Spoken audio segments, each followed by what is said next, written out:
Buongiorno, Buongiorno, prego dimmi. vorrei una Coca-Cola, un'acqua e un succo di mango per favore. Una busta per favore. Questa Sì. Quanto pago? totale 70 caffi. Ok. Ecco qua, grazie. Ecco, grazie. Arrivederci. Arrivederci. আমরা কি দেখলাম, উনি কিন্তু বাংলাদেশে একজন salesman, এই দোকানটার ওনার।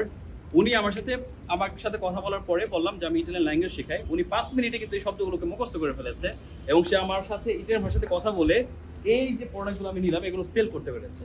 এখন আপনারা যারা ইটালিতে থাকেন তারা 6 মান্থস ক্লাস করে আমাদের কাছ থেকে কত বেশি শিখতে পারবেন এবং আপনাদের ইটালিয়ান ভাষা বলার ধরনটা কতটা স্মুথ হবে, কতটা ফ্র্যাঙ্কলি বলতে পারবেন, সেটা আপনারা একবার চিন্তা করে দেখুন।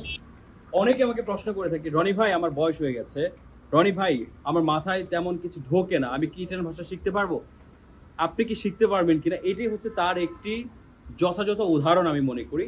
এই যে আব্দুল্লাহ ভাই, তার সাথে আমি কিছুক্ষণ 2 মিনিট ইটালিয়ান ভাষা শিখেছি, কয়েকটি শব্দ, এবং এই কয়েকটি শব্দ শিখে বাংলাদেশি থেকে আমার সাথে ইটালিয়ান ভাষায় কথা বলে আমার কাছে এই 3টি প্রোডাক্ট তিনি সেল করেছে। সো আপনি ইটালিতে বসবাস করবেন বা আমাদের সাথে 3 মাস 6 মাস আমাদের অফিস ইতালিয়ার মাধ্যমে আপনি আমাদের সহযোগিতায় আমাদের টোটালি গাইডলাইনে ভাষা শিখবেন, আপনি কেন শিখতে পারবেন না? অবশ্যই শিখতে পারবেন, পারফেক্টলি শিখতে পারবেন। যারা যারা আমাদের সাথে অ্যাডমিট হতে চান তারা অবশ্যই ডিসক্রিপশনে যে লিঙ্কটি আছে সেখানে ক্লিক করে আমাদের সাথে যোগাযোগ করে ভর্তি হবেন। সবার জন্য অনেক শুভকামনা। গ্রাzie a tutti, arrivederci।